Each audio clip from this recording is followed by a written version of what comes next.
वाह मम्मी जी, मामा जी ने साड़ी तो बहुत सुंदर भेजी है। हाँ बहू, मेरे भैया भाभी है ना, हर बार कपड़े तो अच्छे ही भेजते हैं, और कपड़े ही क्या, सारा ही सामान अच्छा भेजते हैं। मैंने इतना मना कर लिया कि भैया भाभी अब मत भेजा करो, अरे उम्र हो गई है, अब अपना घर देखो, पर मानते ही नहीं। आज तक का नियम है, एक त्योहार नहीं छोड़ा मेरा। पता है बहू, आजकल के ऐसे भैया भाभी बहुत ही कम हो गए हैं, जो माँ बाप के जाने के बाद भी अपनी बहनों से संबंध रखते हैं, उनका त्योहार भेजते हैं। तू क्या सोचने लग गई?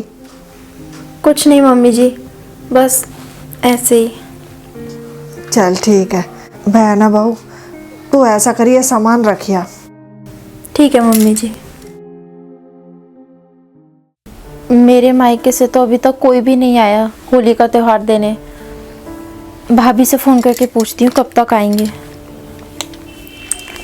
हेलो, हाँ भाभी, कैसी हो? हाँ ठीक हूँ, क्यों क्या हुआ? अच्छा भाभी, वो मैंने ना ये पूछने के लिए फ़ोन किया था कि आप और भैया होली का त्योहार देने कब तक आओगे? होली का देने? हाँ भाभी, परसों होली है और आप और भैया अभी तक होली का त्योहार देने नहीं आए। और भाभी, ये शादी के बाद मेरा पहला त्योहार पड़ा है और मैं पता है आपका और भैया का कितना वेट कर रही थी कि आप दोनों त्योहार लेके आओगे। देखो ननद रानी, मैं तो ना साफ साफ कह रही हूँ, ये है ना फालतू त्योहार लेने देने की है ना, मुझसे उम्मीद मत रखना। तुम्हारी शादी कर दी, यही बहुत है, समझ गई? और ये हमसे नहीं निभेंगे ये तुम्हारे साल भर के त्योहार। मम्मी पापा ना होते भी हमने करी है ना तुम्हारी शादी अच्छे से, समझ लो वही बहुत है। और तुम्हारा क्या है कोई ना कोई त्योहार आता ही रहेगा, फिर कहोगी भाभी मुझे इस त्योहार पे ये दे दो, मुझे इस त्योहार पे ये दे दो। अरे तुम्हारे ही करते रहे, हम अपना ना देखें? हमारे कितने खर्चे हैं, तुम्हारी शादी कर दी बहुत है। और रही बात त्योहारों की, देखो ये है ना, जब माँ बाप होते हैं ना तब के ही होते हैं त्योहार, क्योंकि माँ बाप के रहते ही मायका होता है, उनके जाने के बाद नहीं, समझ गई?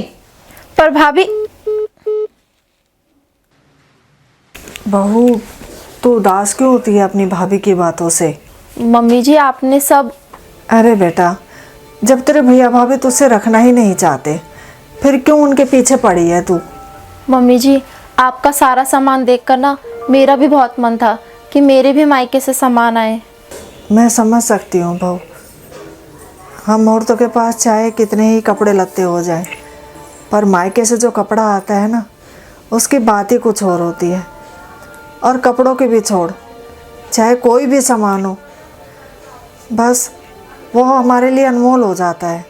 पता है मम्मी जी, जब शादी से पहले मेरी भाभी के लिए त्योहार का सामान आता था ना सारा, तो ना मैं ही सारा खोल खोल के देखती थी और मन ही मन सोचती थी कि कल को मेरी भी शादी होगी तो मेरे लिए भी ऐसा सुंदर सुंदर सामान आएगा। पर मुझे क्या पता था कि मेरी शादी करते ही मेरी भाभी मुझसे मुँह ही फेर लेंगी। अरे बहू, तू क्यों उदास हो रही है? मैं हूँ ना, तुझे जो कुछ भी चाहिए ना तो तू मुझसे कह दे, मैं ले आऊँगी तेरे लिए। अरे मैं तेरी माँ जैसी हूँ। देख बेटा, मायके से सामान आए की बात तो कुछ और होती ही है, पर वो जब नहीं चाह रहे तुझसे रखना तो तू ऐसे ज़ोर ज़बरदस्ती मत कर, और उदास होने की तुझे कोई ज़रूरत नहीं है। देख बेटा, तू है ना अपने भैया भाभी को है ना ऐसे त्योहारों के लिए मत परेशान किया कर। जो तुझे चाहिए तो मुझसे कह दे, है ना, मैं ले आऊँगी तेरे लिए, ठीक है?